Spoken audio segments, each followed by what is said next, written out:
పరువు నష్టం కేసులో కాంగ్రెస్ ఎంపీ రాహుల్ గాంధీ యూపీలోని సుల్తాన్పూర్ కోర్టుకి హాజరయ్యారు. లక్నో ఎయిర్పోర్ట్ నుంచి సుల్తాన్పూర్ కు వెళ్లిన ఆయనకు కార్యకర్తలు ఘనస్వాగతం పలికారు.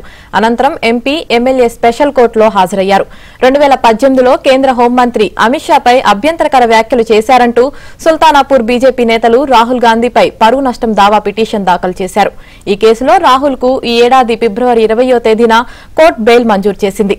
అలాగే విచారణలో భాగంగానే ఆయన కోర్టుకు హాజరయ్యారు.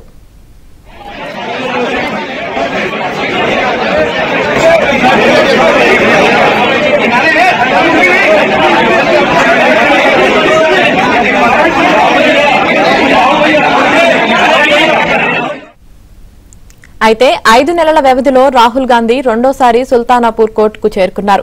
అంతకుముందు లోక్సభ ఎన్నికల ఉత్కంఠ మధ్య ఫిబ్రవరి 20వ తేదీన ఆయన కోర్టుకు హాజరయ్యారు.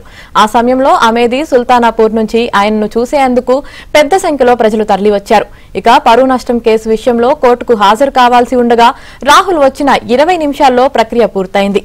ప్రతిపక్ష పార్టీల మద్దతుదారులు కార్యకర్తల నినాదాల మధ్య చిరునవ్వులు చిందిస్తూ ఏమీ మాట్లాడకుండా అక్కడి నుంచి వెళ్లిపోయారు.